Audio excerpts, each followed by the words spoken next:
নমস্কার বন্ধুরা, আপনারা দেখছেন মিউজিক ইলেকট্রনিক্স টিপস। আপনাদেরকে আজকে দেখাবো খারাপ সুইচ, কাটা সুইচ আর 3 ওয়ে সুইচের ডিফারেন্সটা কোথায় আছে। আমি প্রথমে এই সুইচটা কি প্রবলেম আছে দেখাচ্ছি। আমি এর ব্ল্যাক টেপগুলো খুলে দিলাম, এই পুরো ব্ল্যাক টেপ আমি আউট করে দিয়েছি। এবার বন্ধুরা দেখুন এর কি প্রবলেম ছিল আর কি কি প্রবলেম হতে পারে।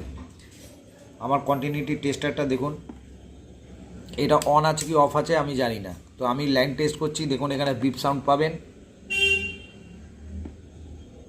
দেখুন আমি একটা তো বিপ সাউন্ড পেলাম না, তো আমি লাইন ঘোরালাম, দেখতে পাচ্ছেন বন্ধুরা কোনোটাতেই আমি বিপ সাউন্ড পেলাম না। তার মানে সুইচ খারাপ,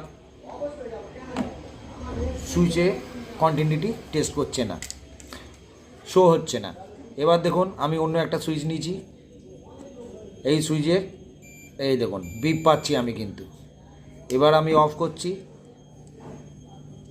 লাইন নেই। তো বন্ধুরা অন করলাম আবার, দেখুন বিপ টোন পাচ্ছি, এখানে নেই। তো এই জায়গাটা লাইন আসছে, এই অফ করে দিলাম, লাইন নেই। তার মানে এই সুইচটা ভালো আছে। তো এটা কি প্রবলেম পাচ্ছি বন্ধুরা অফ অন সুইচের, যে সুইচটা আমার কেটে গেছে।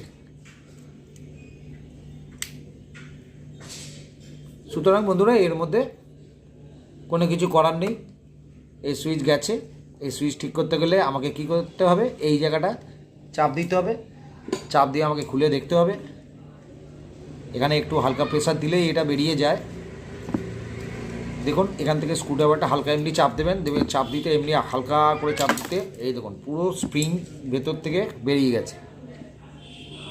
এবার দেখুন বন্ধুরা এই যে স্প্রিংয়ে টাচ হচ্ছে না, এই জায়গাটা দেখুন কার্বন জমে আছে। এই জায়গাটা আপনারা কি করবেন বন্ধুরা, এই জায়গাটা ভালো করে একটুখানি ঘষে দিন, এগুলোকে ভালো করে ঘষে দিন। ঘষে দেওয়ার পর আবার যেমনভাবে ছিল অমনিভাবে আপনি এইগুলোকে ফিট করুন, ঠিক আছে। আর একটা জিনিস বন্ধুরা দেখিয়ে দিই, এটা ফিট করার মধ্যে দেখুন এখানে একটা ইন্ডিকেটর লাইট দেওয়া থাকে। এই লাইটটাকেও যখন খুলবেন আপনারা লাইটটাকেও চেক করে নেবেন, লাইটটা ঠিক আছে কি ভুল আছে। কারণ 3 মিনিটের ভিডিওতে আমি অত হয়তো দেখাতে আপনাদেরকে পারবো না, তবু প্রসেসটা বলে দিলাম।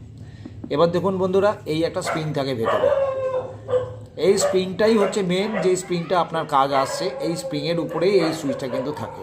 এই স্প্রিংটা ঠিক করে যদি আপনি লাগাতে না পারেন, ধৈর্য হারাবেন না, হালকা করে এই দুটো পয়েন্ট যদি ঢুকতে পারে তাহলে দেখবেন স্প্রিংটা অটোমেটিকই